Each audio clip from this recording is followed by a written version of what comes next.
Welcome to Good Horses, Stories of the American Quarter Horse. I'm Jim Jennings. And I'm Bobby Loran. We're excited to bring you the stories of the horses that have made a lasting impact on some of the most legendary figures in the quarter horse industry.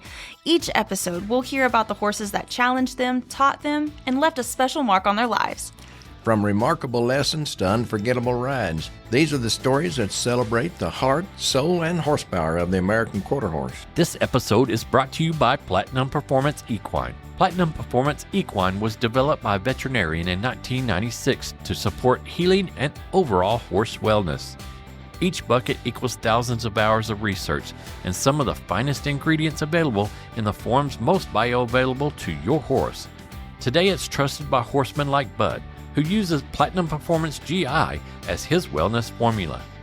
This advanced digestive formula supports total body health through the gut, where 70 to 80% of a horse's immune system lives, with omega-3 fats, antioxidants, vitamins, trace minerals, biosponge, prebiotics, probiotics, and glutamine. It supports everything from digestion to performance. It's even eligible for up to $15,000 in colic surgery reimbursement through Platinum Colic coverage. Learn more at platinumperformance.com or call 800-553-2400. Welcome to Good Horses, podcast of the American Quarter Horse Association, where we talk about good horses. My name's Jim Jennings, and here with me today is Becky Newell, Editor-in-Chief of the American Quarter Horse Journal, and AQHA professional horseman Bud Lyon. Hi. Thanks, guys, for being with us today. Yeah, happy to. Yeah, thank you for having me. I appreciate it. Bud, we just want to talk about good horses. That's my favorite subject. That's good. That's ours too. Yeah. So let's just start it. You have kind of made a career of the ranch riding horses and industry. So tell us kind of how you got started with that.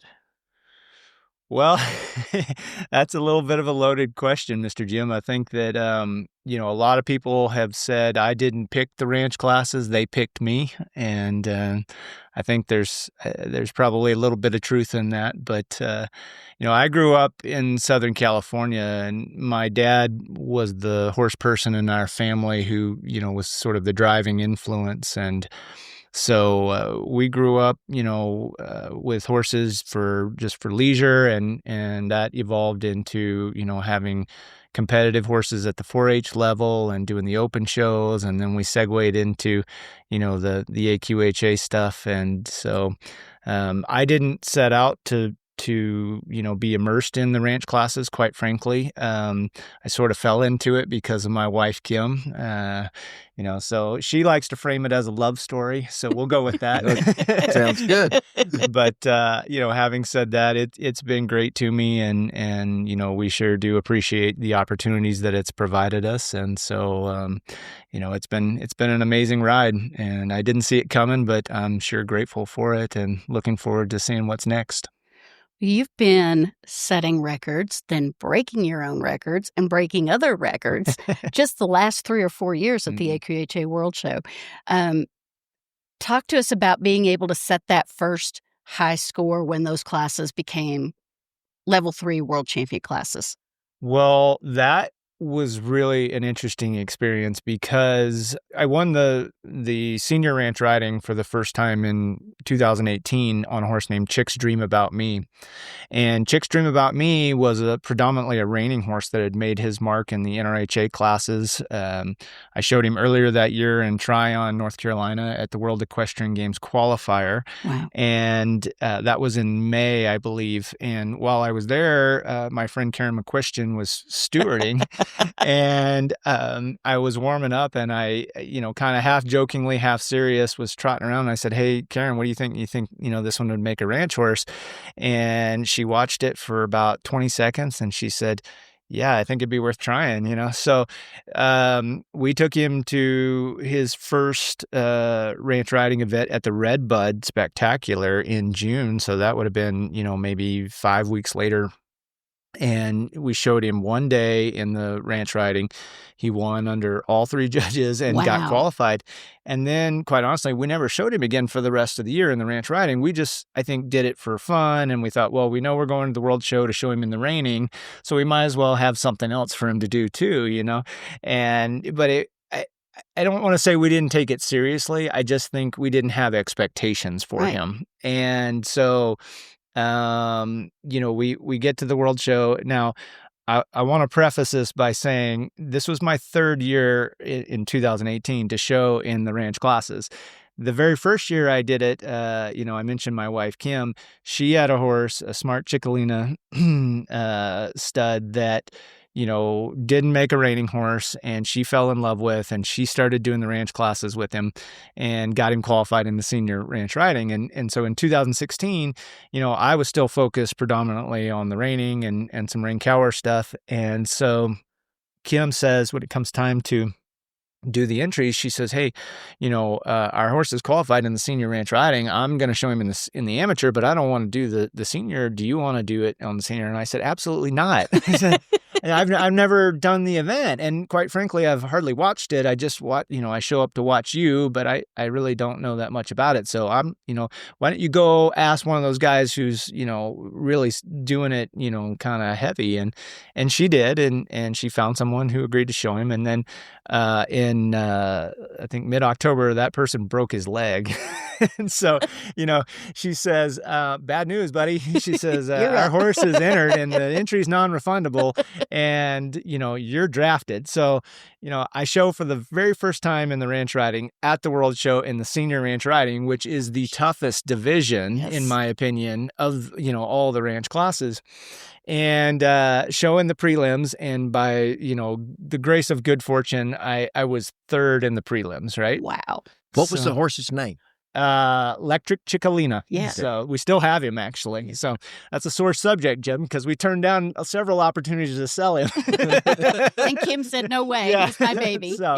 So we'll get back to Chick's Dream About Me, but I have to give a little context here. So I'm going to show Electric Ciccolina in the finals in 2016 of the senior ranch riding. And the only other time I've made a ranch riding run is in the prelims, where I was, the 3rd high score. I get to the finals in 2016, and I was terrible. I mean, I was awful. I mean, if it could have gone wrong, it did. I was, when they go to do the awards, I'm like the first finalist they call off the rail in the award ceremony, But so it was, it gave me a new perspective on the ranch classes and how nuanced and challenging it is, and how it's deceptively difficult to do it well. So we come back the next year, and it's almost the exact same scenario in 2017. I'm showing Electric Ciccolina. We go in. I think I was maybe the 4th or 5th highest horse in the prelims, and I am worse in the finals in 2017 than I was in 2016. And Kim said, "You're fired." And rightfully so. So, bringing it full circle to 2018, we didn't have any expectations for Chick's Dream About Me. He was, in our mind at that time, he was still a very competitive reining horse, and this was just something we were doing for fun. Right. I was still going to show in the ranch riding on other horses, but, I didn't have any expectations for the horse. We called him Artie. His name was Artie. So we get to the finals of the senior ranch riding in 2018. And it's the pattern that they chose is, in my opinion, it's probably the most challenging pattern AQHA has, and it has the most maneuvers, custom patterns aside. So this is a very extensive pattern, and this is a horse that is, very broke and has a great foundation from his, reining training, but he's not a seasoned ranch horse, by any stretch of the imagination. So, we're getting ready to go show, and I'm like, 3 horses away, and I'm practicing this lope to extended trot transition. And I mean, this horse, I cannot get him to commit to the trot. Oh, I mean, no. he keeps loping, he breaks to the walk, he stops, but I mean, it was just, I knew I had to go in there and perform this transition. And, I'm like, now all of a sudden the horse ahead of me is in the chute getting ready to go into the pen, and I still can't get this transition. Finally, right before we go in, he hits it one time. And I said, well, that's going to have to be, that's as good as it gets. And that horse went in and never took a bad step, never made a mistake, never leaned, and so they announced the score, and at the time it was, I think, a 245.5 was a 243 was the record, and he marks a 245.5. So not only is he the new senior ranch riding world champion, but he's also now the new world record holder. Mm-hmm. And it's a exhilarating and yet bizarre feeling to have that happen on a horse that you really had zero expectations for, and maybe even I had very little expectations for myself because of what happened in 2016 and 2017. So that horse and that run, that first world championship, it was my first time to win an open world championship. I had a Globe from my youth days, and I had a Globe from my amateur days, but that was the first one in the open, and it was pretty unexpected. So it was just, it holds a special place in my memories and my heart because of the circumstances that surrounded it. How did he do in the reining that year? We made the finals on him in the reining. I think we were like 5th in the finals or something like Not that. real vivid memory. Yeah, it's the ranch riding that really yeah. did. It was. I mean, he was great, and he's a wonderful reining horse. But we were the world champion in the ranch riding. Amazing. It was fun. It was Amazing. really fun. Yeah. And who did you then pick up from there as far as horses? Well, I think at that point, all of a sudden, I don't want to say it launched my ranch riding career because I already had some folks that, that were some clientele that were interested in it, that were sending me horses. But I think it sort of, fast tracked what was happening. Mm-hmm. I came back in 2019, and we didn't have as good a year. We didn't have the same kind of horses. We didn't have the same kind of luck. I made the finals, I think, of the junior ranch riding, and was just sort of middle of the pack. And then 2020 came, and we had a junior horse named Little Trash Talk. Mm-hmm. And Little Trash Talk is gonna trash you out of Dainty's Little Step. And Dainty's Little Step is owned by my good friend Brooke Wharton. Yes. And, at the time, Dainty's Little Step was not nearly as well known in some circles as she is now. Mm-hmm. But Rigby, as we call Little Trash Talk, was raised by Brooke. She was responsible for choosing that cross, and Brooke was part of the Wagner Ranch at that point. Yep. And so Rigby was born on the Wagner Ranch and grew up there and has all the little hot iron brands and everything, and The full pedigree too. Yeah, and so Brooke originally, sent him off to reining training, and Ben Baldus had him, and I think Ben was maybe the resident trainer at the Wagner Ranch at that time. And Ben had a little bit of success on him as a 3-year-old in some of the smaller futurities, but he just sort of hit a kind of an impasse with the horse's progression in the training. And I think what Ben kind of finally realizes maybe that horse didn't really want to be a reining horse. He was a good horse, but he just maybe didn't want to rise to that occasion. And so he said he recommended to Brooke that she call me, and Brooke and I were already friends, but he said, maybe you ought to let Bud take a swing at him and see if he'd make a ranch horse. So that's how I ended up with Little Trash Talk in the barn. And then, it was very serendipitous. So we were just talking, Brooke and I had dinner the other night. We were just talking about this. Brooke brings me this horse and says, hey, I've got this horse, and, we want to try him for the ranch riding. But no offense, I don't really do the ranch riding. It's not really my focus. So I think what I ultimately want to do is sell him.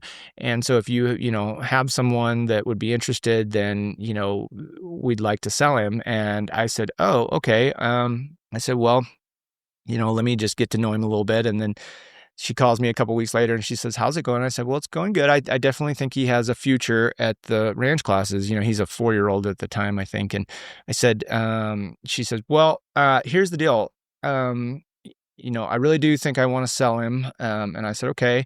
I said, "I've got somebody coming to look at some horses." And she's like, "Great. I'm going to Peru. I'm going to Machu Picchu, and I'll be gone for 3 weeks. So just let me know what happens." And I said, "Well," I said, "Brooke, how do I get a hold of you?" She goes, "You won't." She said, "So I'll just guess when I get back, I'll either still own him or I won't." Oh my gosh. So we had somebody come and visit us. Susan Van Cleve is her name, and she's now become a great friend and a valued client. But at the time, she was just a visitor looking for a horse to buy, and she showed up to interested in a different horse than I had, an older gelding that had a little bit more experience, and she rode that one, and she got along with him pretty good. But I just said to her, I said, "Hey, I now that I've kind of met you and talked to you and seen you ride a little bit, I've got this other one that you might want to look at." And she said, "Well, what is it?" And I started to explain it to her. I said, "He's 4 years old." And she goes, "I don't know." She goes, "I don't want a 4-year-old." And I said, "Oh," I said, "Okay, well, I hear what you're saying." I said, "I know we don't know each other very well, but I need you to take my word for this. He's kind of an old soul, and I really think you ought to at least just try him, ride him for 5 seconds. If you hate him in the first 5 seconds, get off. We won't talk anymore about it." She rode him for about 20 or 30 minutes, and she got off, and she bought him. And I'm so grateful she did. Brooke's so grateful that she did. So little trash talk in 2020, we take him to the World Show. We're showing in the junior ranch riding that year, and he goes in, and at this point I've gotten a little bit more comfortable with the ranch classes and the nuances, but so I've got a little bit more experience. But again, you never know in those situations. Well, Rigby goes in and wins the prelims of the junior ranch riding. So then we go to the finals, and he wins the finals. He's the new world champion. I think he broke a record that year. I can't remember. But what was really interesting about Little Trash Talk, he's the only ranch horse that I know of that's done this. He wins the prelims of the junior ranch riding his 5-year-old year. He wins the world championship his 5-year-old year. Comes back the next year as a 6-year-old. Now he's in the senior division, wins the prelims of the senior ranch riding, and wins the world championship in the finals. And to my knowledge, there's not been another horse complete that feat, where they win the prelims and the finals as a junior, and then come back the very next year, their first year in the senior division, and win the prelims and the finals again. I bet you're right. Yeah, I bet you are too. Yeah. At this point now, had you become known as a ranch horse trainer? I think that was probably the time, around that time, that's when people are starting to view me through that lens. I don't like to pigeonhole myself or anybody into one thing. We still do the reining and have an active interest in the reining, but I would say we were getting more attention from that demographic, and people were starting to look at us through that prism quite a bit. So listen, I have been so fortunate in these last 6 years with the clients and the horses and the staff that have just fallen into my lap. And I've said many other times, good horses and good helpers have made me look far better than I really am. And please don't tell the helpers I said that. You can tell the horses, but I can't afford the helpers as it is. But yes, I think now that around that time is when people were starting to sit up a little bit and look at me as a ranch horse trainer. So. Not just a reining horse person who did the ranch classes. Had it become fun? Yes, but I think that I think we went through a period where it was really fun when there weren't any expectations. Yes. And then when we duplicated that success over and over, then we reached a period where the expectations became unrealistic. And that was really unfair to everyone, mostly the horses. And I think that's, I think I've moved past that a little bit now as a person where, there's still, expectations and I accept that they will always be there. The success begets success. But I think, I try to keep a healthy perspective about it these days. And I think at that point, around that time, it became, it seemed like some folks had the perception that if they sent a horse to Bud Lyon, he was going to rub some magic potion on it, and it was going to be magic dust. Yeah, it was going to be, the next record-setting world champion. And, the weight of expectations, it can be crushing sometimes. So, that's really challenging. And I went through a period where I was really frustrated with having to deal with that and dealing with it in a sense that, again, where we started this talk, I didn't seek out the ranch classes. I, for lack of a better term, sucked you in. fell into it, right? Yeah. And like some people have said, I didn't pick it; it picked me. And so it was for me, it was a complex sort of state to have to navigate, something that I didn't see coming, but had brought me, great success and great attention, but also had become unrealistic in some respects. And it was not fun for a while there. That's hard. I think that I had to figure out how to navigate those waters, and it was really challenging for a while there. Who was the little gray? Was he stallion? Has a lady that owns him? Gunner Got Out? That's him. Yeah. He's just a little guy. Yeah, Gunner Got Out. So our dear friend and client Lynn Walker owns Gunner Got Out, and Gunner Got Out is he was another one of those that very serendipitous. Again, I was still active and am still active in the NRHA and in the reining community. And so every year the NRHA has an auction to benefit the youth, and they ask you, they go around asking all the trainers to donate a lesson or two, So, I've always tried to donate to that because I'm a big supporter of the youth and very passionate about coaching youth and things like that. So, donated these 2 lessons. And it's all online and everything, and I never know who's bidding or not. But I get this email from, this lady from Louisiana, and she says, I bought your lessons, and I actually do the ranch events, but I want to learn a little bit more about the reining. And, I'm kind of cheating. I know I bought it through a reining, auction, but I really want you to help me with the ranch stuff a little bit too, if you can. So I said, sure, come on over, and, so if you've ever talked to Lynn Walker, met her, she is a spitfire. She is. And I say that with the utmost love and respect, but also because I want to stay on her good side. So. Exactly.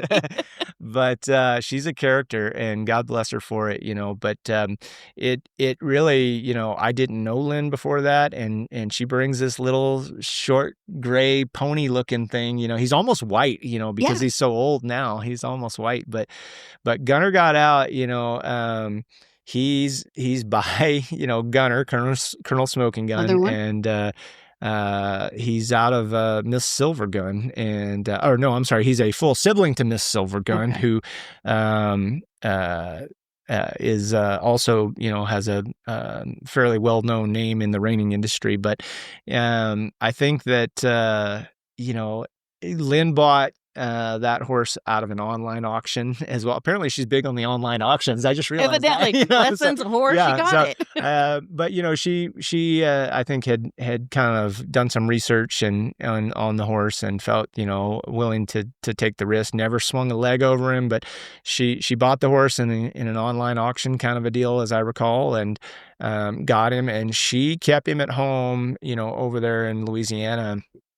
And basically, from the sounds of it, just sort of introduced him to the ranch events and spent a lot of time taking it slow and easy with him and developing this horse. So she brings him over and we take our 2 lessons and it just kicked off this incredible friendship. And I remember we were, at that point, it sort of transitioned to, okay, the lessons were great. What shows are you going to next? Oh, we're going here and here. Well, do you guys mind if I stall with you? No, come on, let's, the more the merrier.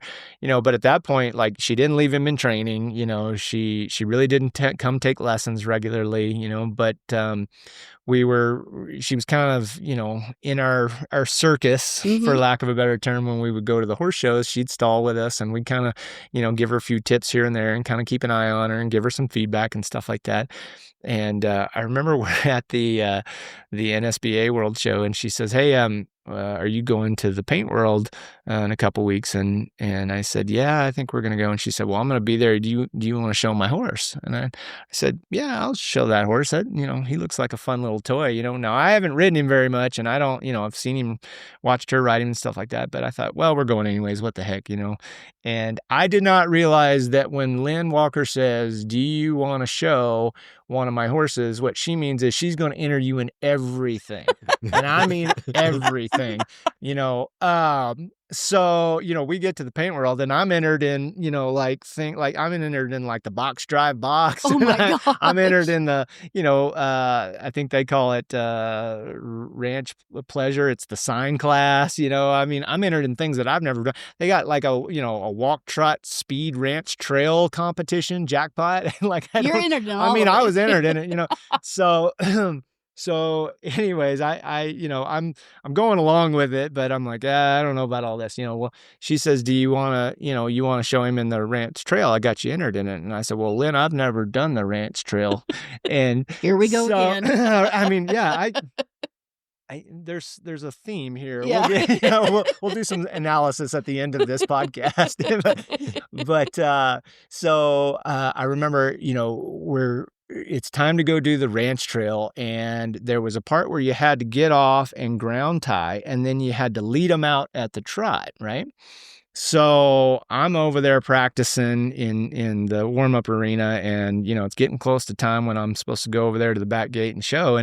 And I can't get this little old gray horse to trot for me in the bridle when I want to leave the ground tie. Every time I try to go, he's just pulling back and, just being ornery. And so I said, Lynn's over there watching me and I can see, her blood pressure's elevating because she's just irritated. And she says, hey, that's not how you do it. To the trainer. Well, Lynn, I did tell you I've never done this before, and she said, come here. She comes over, takes the reins out of my hands. She says, you got to grab him by the bit. I said, grab him by the bit. And I'm thinking the shank of the bit, so I reach up there and I take a hold of the shank of the correction that he's wearing or whatever. And she says, no, here. And well, she reaches up and grabs the headstall, grabs the leather of the cheek piece of the headstall. She says, you grab it here, you lean forward, you tell him to trot, you get your knees going, and then he goes. And I said, I'm not doing that. That looks ridiculous. Well, of course he did it for her. She'd probably been working on it for 3 years, I mean. So I said, I'm not doing that. She said, all right. And I said, oh, fine. All right. One time. I'll do it one time, because we're going to go show. And so, of course, I grab him by the bit, grab the headstall. I lean over, trot, get my knees going, and, off we trot, So I'm like, oh, crap, okay. It worked. So we walk over there to the back gate of the show pen. We check in, go down the chute of the old Coliseum there at the Will Rogers, go in, win the ranch trail at the paint world, come out. Then I had to go home and teach all my horses at home how to do that. I come out and I said, she said, see, I told you got to grab him by the bit. And I said, Lynn, is that even legal? This is the attorney in her. She says, show me in the rule book where it says you can't. I said, well, you got me on that one. You're a lawyer for a reason, Lynn. I said, so, it's, that little horse, he's cantankerous. He's ornery, but he is just so much fun to show. And he and I, really get along well. And so I think where this is going is, I showed him in 22 in the ranch trail, and I believe he won the prelims in 22, and then goes in and wins the world championship in the ranch trail that year, and comes back the next year. I don't remember where we were in the prelims, to be honest with you, in 23, but I know that we won the finals in 23 as well. So he won back-to-back ranch trail world championships and set the record in 23. So it was very special for me because Lynn had never had a world champion, AQHA world champion before, and as gruff and as her exterior can be, to see the emotion that she had in that moment made it so fulfilling, to me. I mean, I was grateful to be the jockey in the saddle and to be the one who got to be, the rider and the world champion. But really, for me, the reward was to see how much it meant to her. And, doing it twice was beyond our wildest dreams. And, I think that horse, he's got to be 17 years old this year. He might even be 18. Wow. I mean, so, I didn't realize he was that old. Yeah, that's cool. Do you still have him? Well, he lives at Lynn's house. Now, to be clear, I have occasionally partial custody, when there are times where she'll come over and drop him off and he'll get a little tune up from myself and the staff that works for me. And, then we'll go horse show. But I mean, at this point, he's at that age, he doesn't need to be in training full time. And she loves him so much, and it brings her more joy, I think, just to get up in the morning and be able to see him and, go pet on him and have him and play around on him. So does she show it all? Oh yeah. Yeah, she does. And we, a couple years ago, we bought her a younger horse, I think she knew Whiskey, was getting to the point where he was getting older. And, even though, knock on wood, I mean, he never took a lame step. I think she just felt like, she needed a new challenge and something else. And so we bought her a little bit younger horse. And now that's become something that she's really enjoyed, going and showing as well, in addition to, White Lightning. So, yeah. But, yeah. And how cool is it that, you made a connection with her and one horse, and now you've been able to graduate her to another horse and keep her interested, and she loves it. Yeah, I mean, that lady, she just really adores her horses, and she's, to me, the thing that horses have brought me are the relationships with the people. Yes, and those absolutely. have by far and away been the most rewarding thing. I mean, this is a tough business, and sometimes, quite frankly, the people can be the most challenging part. But the flip side to that coin is that you get to meet and develop relationships with people that you would not have otherwise, who become, integral parts of your little, ecosystem. And I think that that's been one of the best things about, what's happened in the last few years is we've had an opportunity to develop connections and relationships with people that we just would not have otherwise. Right. What about, let's go to Romeo. There's a story. Oh. You've got custody or you're fighting for custody with Leslie. No, we don't fight because she knows I have full custody. No, I'm kidding. She's got the papers, but you've got the horse. Right, yeah. No, I'll say this about my good friend and mentor Leslie Lang. I have been very blessed that Bear has never once, even broached the subject of taking that horse home. And in fact, at one point, maybe like a year ago, I said to her, I said, hey, Bear, I said, do you want to take Romeo home for a little while? Like, I don't have to show him again for a few months. And you've never really done that. She lives in Colorado and I'm in North Texas. And so I said, would you like to just take him home and enjoy him? I mean, from the day we bought that horse, he's been with me in North Texas, and she just shook her head and walked away. And so, that's a very, very unique, even though she's a trainer and I'm a trainer, it's a very unique client-trainer relationship and peer-to-peer relationship. And I don't know this to be fact, but, the only thing I can think of is that, Leslie's mentality is, it's working, so let's keep going. Don't break with it. Yeah. So, don't fix it. So, Sumac Gonna Be Flashy is another horse that, just exceeded all wildest expectations, really. I cannot emphasize enough how unique that horse is. And I know everybody who probably comes on your podcast talks about, how special their horses are. And I no doubt that there's truth to that. I don't throw around that word special lightly or very often, but if there was ever a horse that has earned that title in my program, it would be Sumac Gonna Be Flashy. And that was the case, quite frankly, before he won everything that he's won.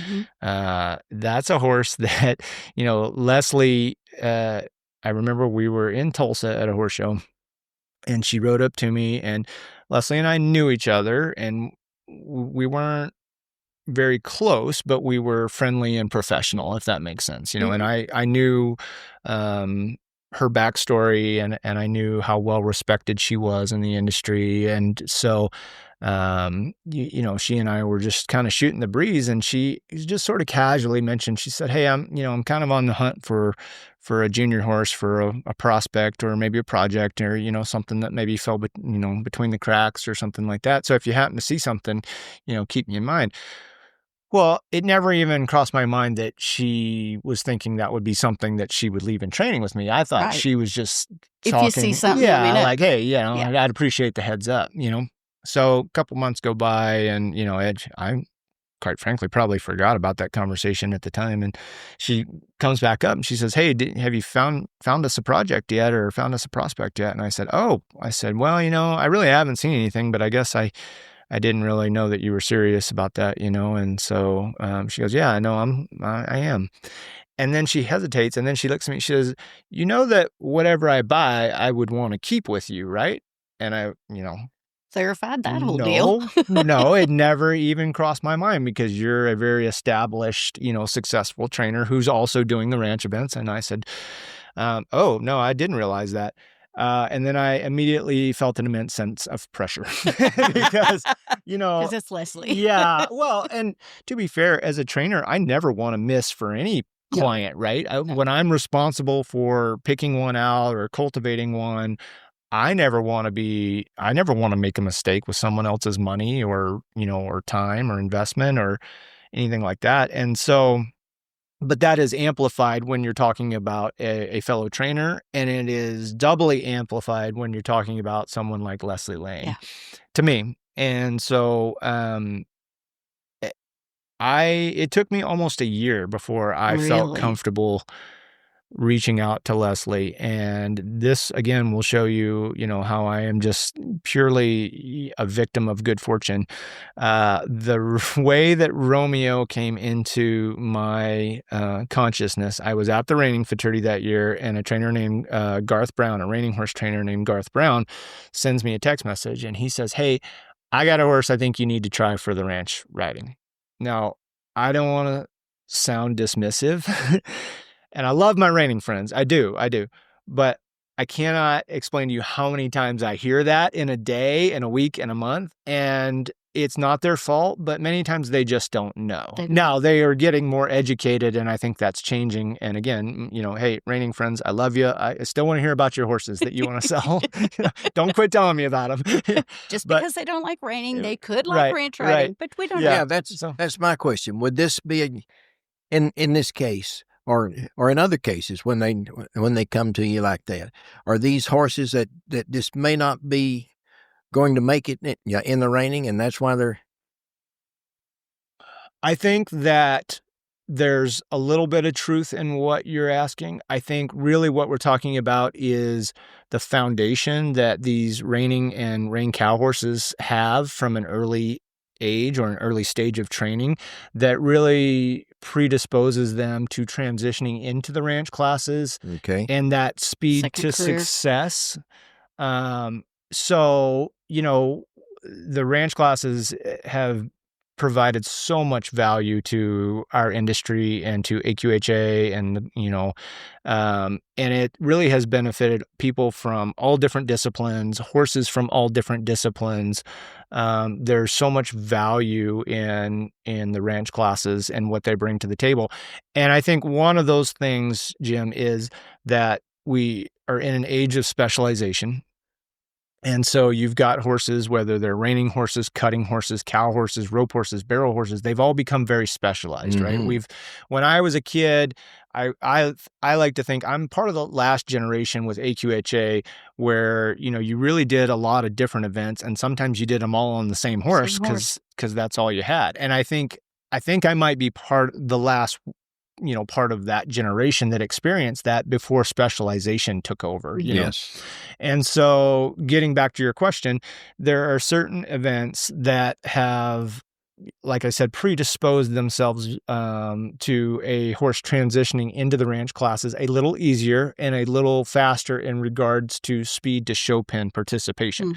Now, that doesn't mean that, horses from other backgrounds or other areas can't compete in the ranch classes, because we do see all around horses. We do see horses crossing over from, that are also rope horses. We see horses, cutting horses sometimes. But I think the body control and the fundamentals that we start putting on those 2-year-olds when they do the reining and the rein cow horse really are the building blocks of good horsemanship, if done right, and good fundamentals. And that, when you've got collection and softness and lateral movement and elevation of the back and shoulders and hip control, and you can independently manipulate all those parts, or you can put them together in combination and move the hip and the rib cage at the same time.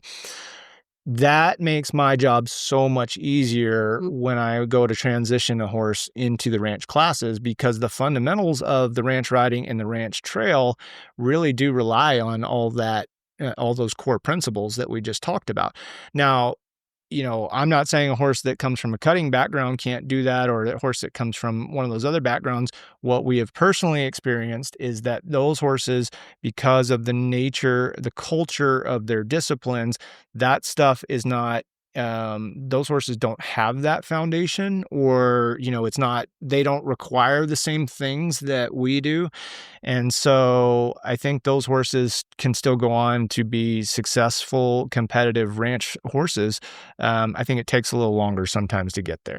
So, going back to Sumac to be flashy, Garth Brown, a reining horse trainer who I've known for a long time, he texts me while I'm at the reining fraternity. He says, "I have this horse I think you need to look at for the ranch riding." And I don't want to say I ignored Garth, but I had a lot going on at the reining fraternity, but I might have kind of pushed it aside.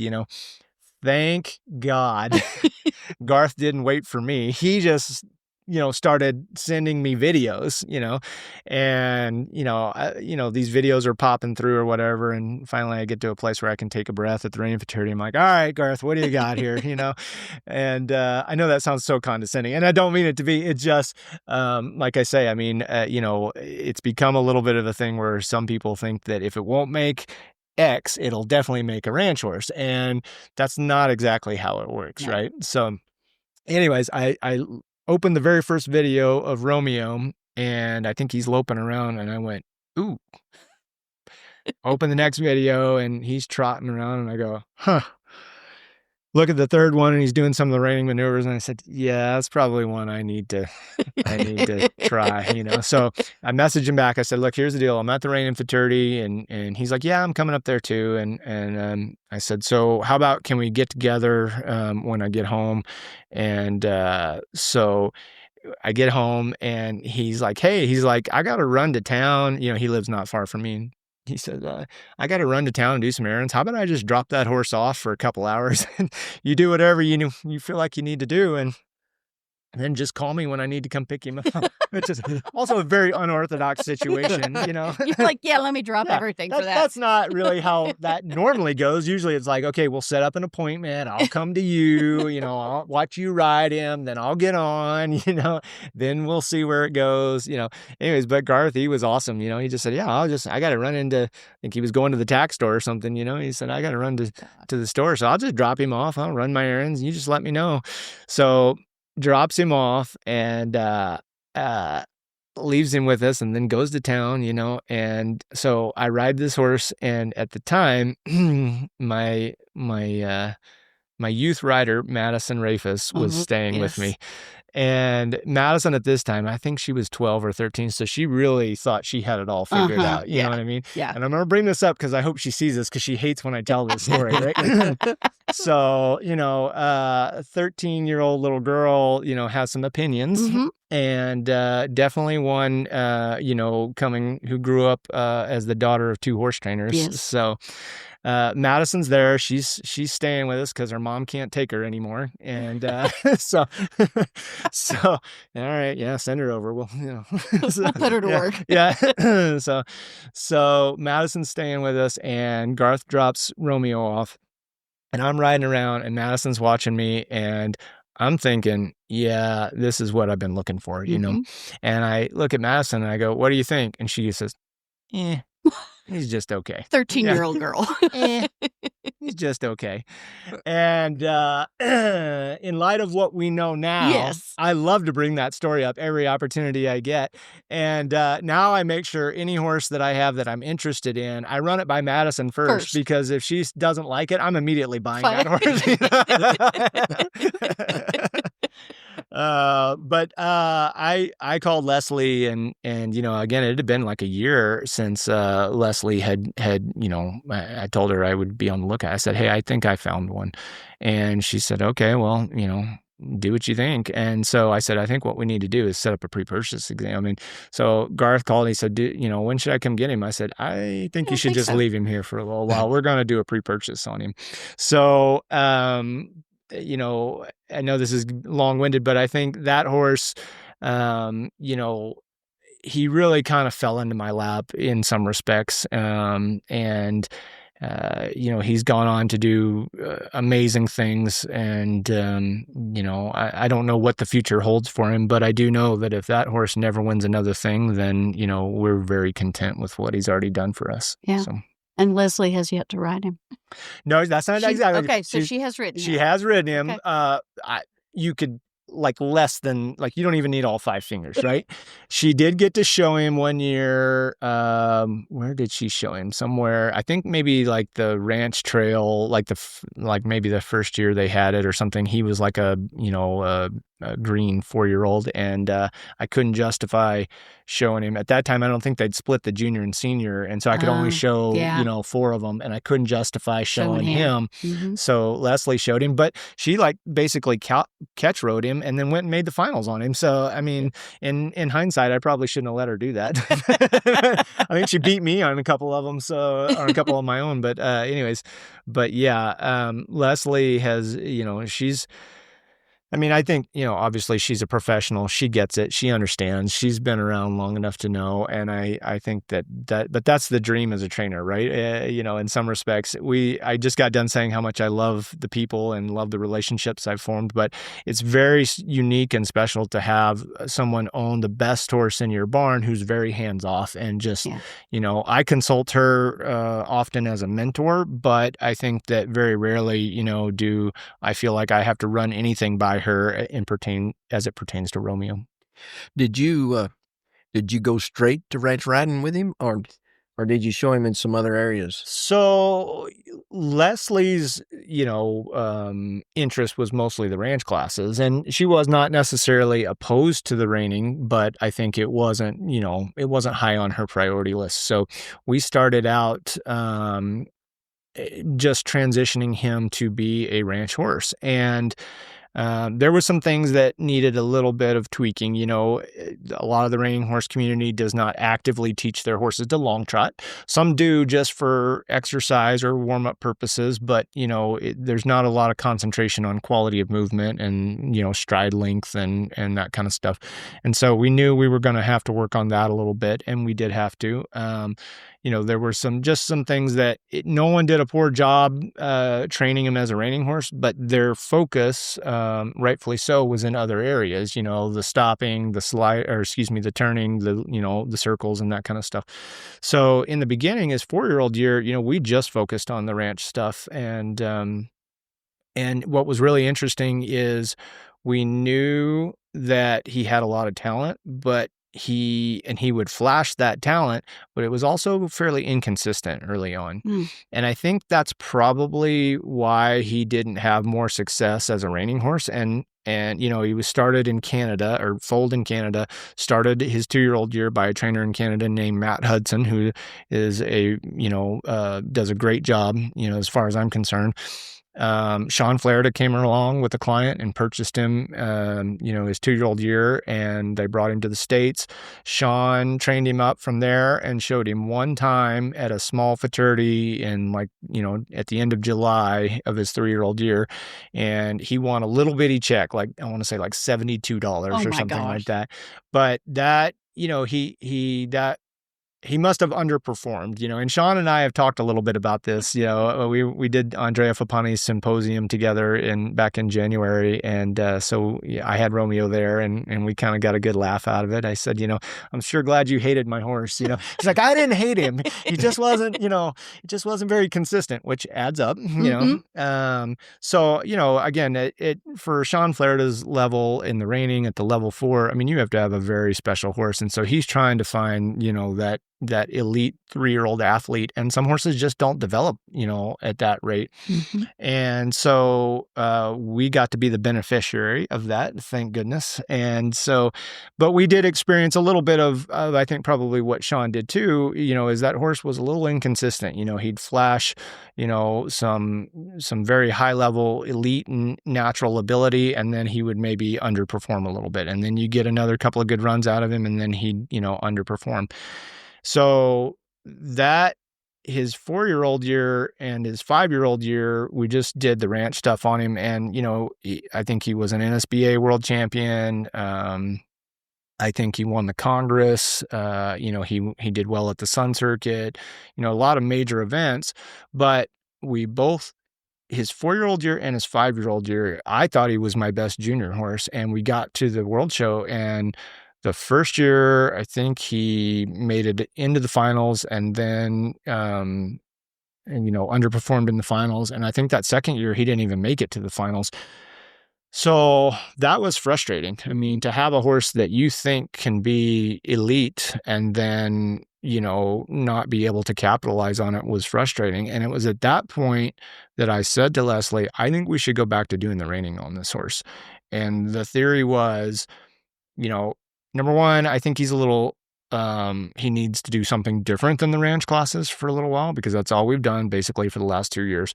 But number two, I think doing the reining will make him appreciate the ranch classes a little bit more.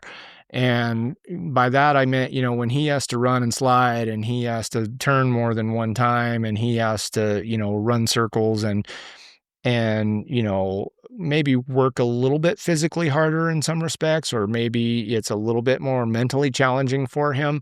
Then when you back down and do the same fundamentals, but do them in a different way, he really just appreciated the ranch classes. And that, to me, ended up being the magic formula for that horse. I think he just mentally needed to grow up and mature a little bit. I think he was a late maturing mental horse, mentally speaking. But I think also incorporating that reining back into his training program, it really benefited both disciplines, because, doing the reining on him made him appreciate the ranch classes, and doing the ranch classes made him better in the reining, So they worked, in symbiosis a lot. And it was at that point, that his trajectory really just, shot off. And so we've really had the good fortune, at this point, he's been a world champion in the working Western rail. He's been a world champion in the ranch trail. He's been a world champion in the ranch riding. He set the record in the ranch riding.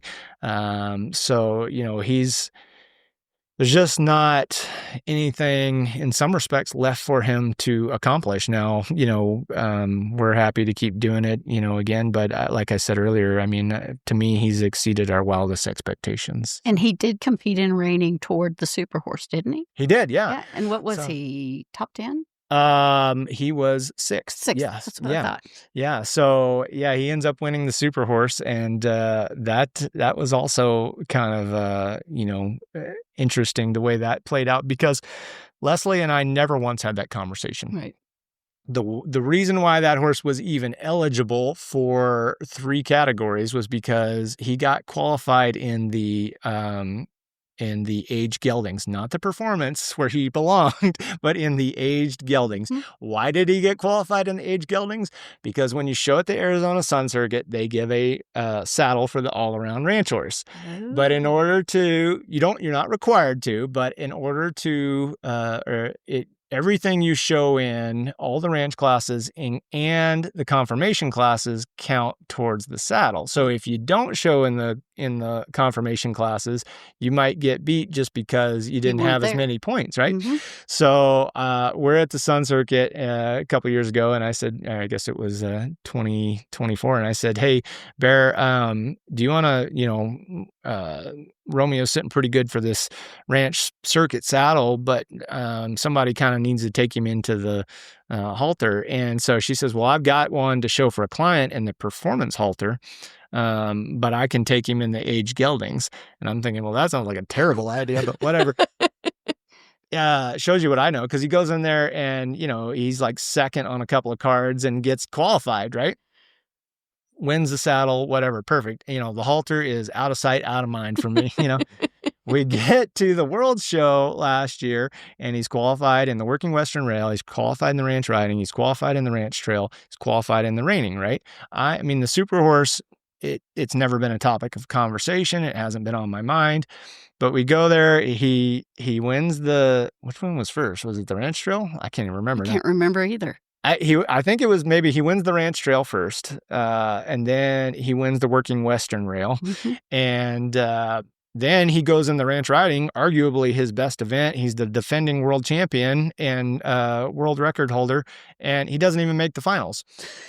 So we know we've got the reining left, but he's had a great show already, because he's won, 2 world championships or whatever. And we know we've got the reining left. And so I cross paths with Leslie, and she says, she says, I'm going to come get Romeo and practice because he's got the halter tomorrow. And I said, you went, halter? Huh? I said, he's in the halter? I go, how is that even possible? She goes, well, remember I showed him at the Sun Circuit and he got qualified. And when I was doing the entries, I just thought, why not? And she said, you never know. He might be eligible for the Super Horse or something. She's very sneaky. She's very calculating. That Leslie. She's a pro. Yes. And I said, and I could not wrap my head around it. I could not wrap my head. This shows you how dense I am. This is why I ended up a horse trainer, apparently. So I was like, what are we even doing? We're going to show Romeo in the aged geldings at the World Show. And I remember I said, Bear, it finally kind of clicked. I said, Bear, you mentioned the Super Horse. Is he in the running for the Super Horse? We're 2/3 of the way through the World Show, right, or more at this point. And she says, yeah, he's in there. And I said, like where? She says, well, he's leading it. No pressure. Right. So she goes in, she shows in the age geldings, there's 12 in it. She's 11th, as he should have been, right? All the real halter horses are in there. Yeah. How do you beat Dan Fox's big gelding? Yeah, right. So, yeah, I gave Dan a hard time. I said, we almost had you. By 10. This close, right? Yeah. Yeah. But we checked that box, right? Because you got to have at least three categories for the super horse, So now the only thing we have left is the reining. And I'm all of a sudden sweating bullets because when I didn't even know it was a possibility, I was, just as happy as could be with the way our world show's gone. And now I'm starting to think about what's possible and about how I may never be in this position again. I never dreamed I'd have a super horse contender. Growing up, it wasn't something that I even imagined I would be in a position to do. So now here's this opportunity that's presented itself. By God, it might never come around again. I don't want to drop the ball. And so Leslie's doing the math and we're getting ready to show in the reining. And she says, if you're seventh, or you got to be better than seventh. And then I think if you are, then I don't think anybody can catch us. And you're like, okay. Now, I like to think that I thrive on pressure, but I don't ever want to go through that situation again. And let me tell you, we went in, he marked like a 19 and a half. He was good, not great, but he was good. I ended up 6th place, and the roar of applause that went up in the award ceremony for being 6th place, because we knew that put him, out of reach. I've never been so happy to be 6th place in my whole life. You know what I mean? Oh, that is cool. So you mentioned Madison, and she's had a lot of success with Wiz and Boonsmall. Mm-hmm. You won the senior ranch riding with him last year. Yep. Said it was the last the only AQHA World Championship he didn't have on his resume. So yes, he had never been an AQHA Open World Champion. That's it. Okay. Yeah. So that Wiz and Boonsmall is a horse, another Canadian bred horse, ironically. Shout out to the Canadians. Yeah. So, you guys keep making nice horses. Yeah, keep sending them to me. It's working. No, so Wiz and Boonsmall is a horse that, I had known Madison's parents for, quite a long time. And I'd watched Madison, ever since she was itty bitty. And, she had that horse, and their focus was the reining. And, to that effect, I think Wiz and Boonsmall's only, I want to say he's like $5,000 short of being, winning $100,000 in NRHA money. Yeah. These days, he doesn't show in the reining very much. They show him very sparingly. He's obviously, become a phenomenal ranch horse. But yeah, Madison kind of, was on my radar because, when you see a kid that small and that talented, it's hard not to notice somebody like that, and then on top of that, you pair somebody like that with a horse that, has that kind of ability. And I just remember being somewhere, maybe it was the Reign in Futurity or the NRHA Derby, and I remember watching her ride this thing around, and it just occurred to me, like, and I said it sort of offhandedly, hey, you guys, decide that you want to, do something different with that horse or add something to his repertoire, you might need to consider doing the ranch stuff on him, because, he's awfully good mover. And seems like, that would be something that he could excel at. And they bid on it. I mean, I think two things happened. Like, when I first said it, I don't think it was really on their radar. I don't think they were, they weren't super invested in it. They were like, oh yeah, that'd be cool, but whatever. But I think, really what happened is Madison, about the time she got 12 or 13, she got to be a handful. And I remember Shannon, her mom, called me and she said, okay, here's the deal. I can't take it anymore. I'm going to kill her, or we're going to kill each other. And she won't listen to me. And she seems like she's terrified of you. So I'm going to send her to your house, and maybe you can get through to her, and I'll send the horse with her. And so, I grew up, having some really great mentors in AQHA and in the youth riding programs that I was in. So to me, this was sort of a full circle magical moment. Absolutely. And so I said, yeah, fine, send them on and just send me your kid and your credit card and, we'll take care of the rest. So that's how, it just became kind of a regular thing, and Madison came and the horse came and we started teaching him to do the ranch events and we started teaching Madison. Really the first year I helped her at the Youth World, I really got I think I got 2 days to work with her. She was there to do the reining and it was sort of like she was still in the 13 and under and the ranch stuff was kind of an afterthought, but she's entered. So yeah, we'll go ahead and do it. Well, I got 1 or 2 lessons with her at the Youth World. And then she goes in there and she's reserve in the 13 and under ranch riding, which speaks volumes about the horse and the rider, They have a partnership. And I remember I said to her, after she was reserved that year in the ranch riding, and again, it was very unexpected. I don't think anybody, parents, kid, myself had any expectations. And so it was great. But I said, I got 1 day or 2 days to help you. I said, imagine what I could do with a whole week. You know? Mom said, I'll give you the summer. Yeah. Yeah. I didn't know what I was getting myself into. I should have asked more questions, I think. So, but no, that horse, also,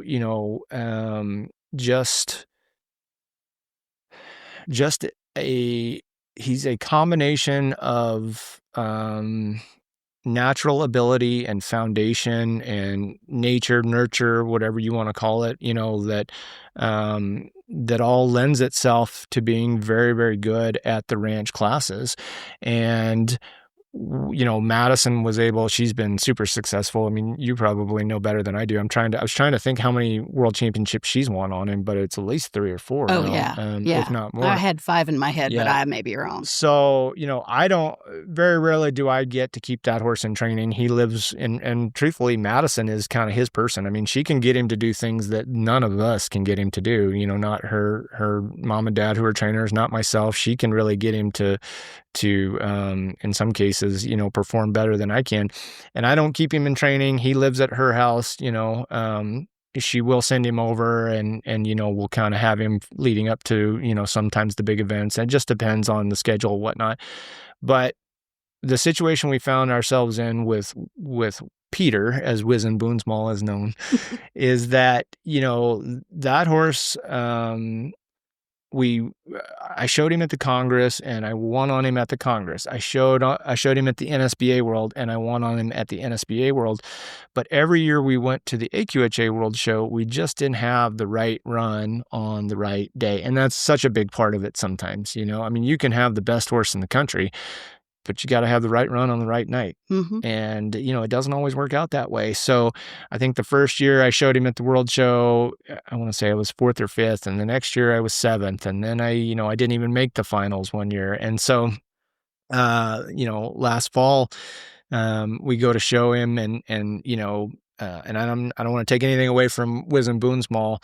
But, I think, we know that Romeo's not made the finals, right? So, okay, there's probably our best and most consistent, most reliable horse. He's not even in the conversation, So I've got Peter in there, and I've got Katie Fox's double tapping in there, LJ as we call him. So I've got 2 pretty good bullets, but both those horses are a little quirky and can sometimes be a little opinionated about things, and so.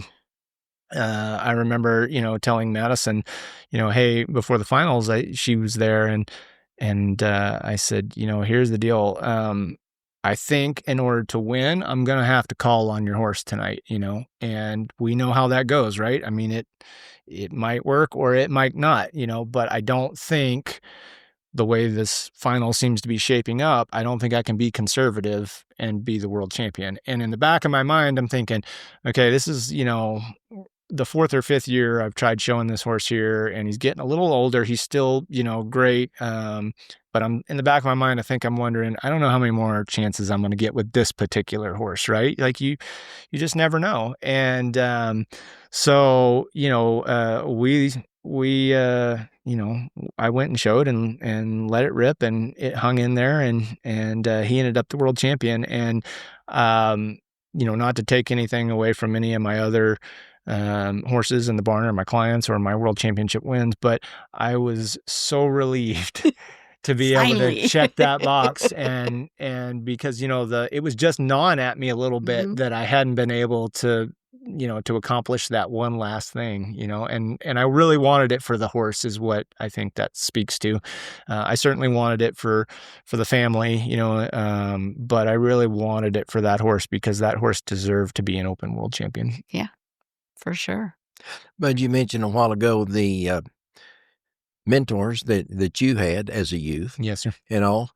Talk about that. Talk how how did you get started showing horses and the horses that you had in the beginning? Because we know you were a reserve youth champion. Yes, sir. Youth world champion. Yep. Okay. Yeah. So my family was originally rooted in Louisiana, and my mom and dad grew up there. Where they were high school sweethearts. Went to college together, and when they graduated from college, my dad took a job with Purina in their sales division, and we moved all over the Southeast for a little while, and then we ended up making our way to Southern California in the late '80s, and I don't know. I'm going to preface this by saying I don't know exactly how accurate this part is, but it's my interpretation of how it went. Okay, so I might be an unreliable narrator, but this is the way I feel like this transpired. We got to Southern California, and it's a different type of lifestyle. And my dad is kind of a good old boy from Louisiana, and I think my dad looked around and went, well, I can't relate to some of this other stuff these kids are doing, surfing and skating. Not that he was opposed to it, but I just think he didn't have any personal experience with it. But there was this little bitty 4-H farm not far from where we lived. It was on the University of California, Irvine's campus. And it was this little anomaly. And we found that 4-H farm, and my dad's like, yeah, I don't know about some of these other stuff, but I can relate to this, right? And so he had grown up with horses. We had dabbled in the horses a little bit when we were still, in the Southeast, and we got to Southern California, and I think, he consciously or subconsciously shepherded us to the horses and that direction. And that's what we did as a family unit.